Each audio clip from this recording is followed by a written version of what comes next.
אני לא יודע מה יהיה, אבל אני בטוח שיהיה מאוד מאוד מעניין.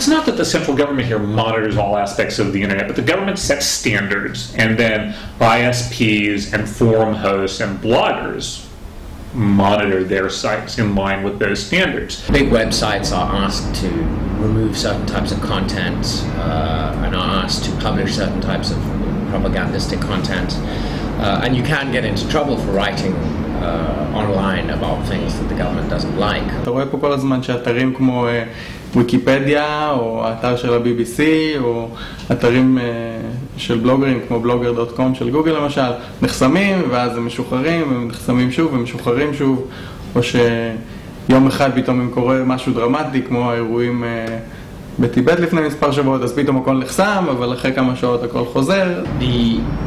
Filtering software now allows them to filter certain types of keywords, rather than block whole websites.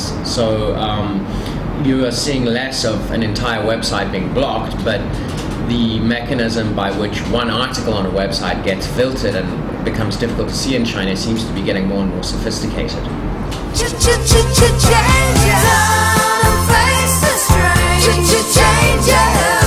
Now 220 million people use the internet in China. It's a huge platform for word of mouth, for freedom of expression, and for sharing ideas and opinions.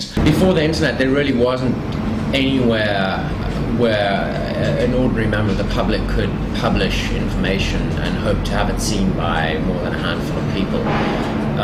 And now it's not only possible, but it's a daily occurrence that ordinary citizens and journalists are writing about stuff that would not get published in the mainstream government-controlled press. מה שבאמת עושה פה את השינוי, אני חושב, זה שהסינים פשוט נחשפים לצורת החיים המערבית הזאת, למה אנשים באמריקה או בישראל עושים, במה הם מתעניינים, איזה ציפיות יש להם מהחיים שלהם אפילו.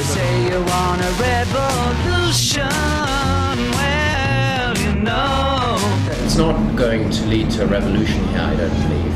I think the thing to bear in mind is that it's still a minority of people who can understand English well enough to really make use of foreign news sites, and the majority of people tend to stick within the Chinese internet. There was a survey done last year sometime that figured out that only about 6% of links on the Chinese internet actually go to sites outside of China. I think that there is a perception in the West that China is a hotbed of repressed dissent, or that people are waiting to rise up in criticism of the government. And I think that is perhaps predicated on a misunderstanding of what's happening here.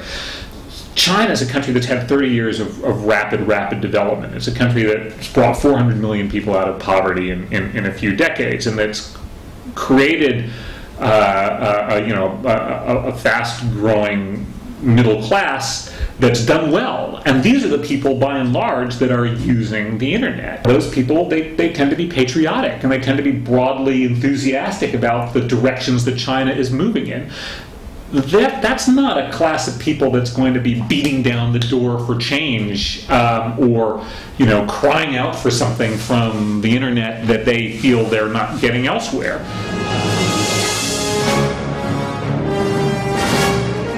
What people in the West need to consider is that for most of the people using the Chinese internet, they're getting what they want out of it. They're getting everything they want out of it. They're getting greater access to freedom of expression and greater ability to communicate with each other than they've ever had before.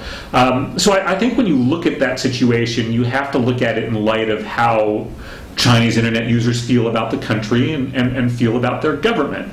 And that's what's going to dictate how the internet here evolves. אני חושב שהממשלה תהיה יותר ויותר פרגמטית מתוך רצון, וגם פשוט כי לא תהיה לה ברירה, כי כשיש לך מסה קריטית כזאת של אנשים, אז לא תוכל לרדוף אחרי כולם כל הזמן, וגם יכול להיות שהממשלה תבין, כמו שהממשלות שלנו במערב הבינו, שלפעמים זה טוב שלאזרחים יש את הערוצים האלה שבהם הם משחררים קיטור, כל יום יש סנסציה חדשה, ולמחרת שוכחים מזה, בדיוק כמו שקורה אצלנו בישראל הקטנה.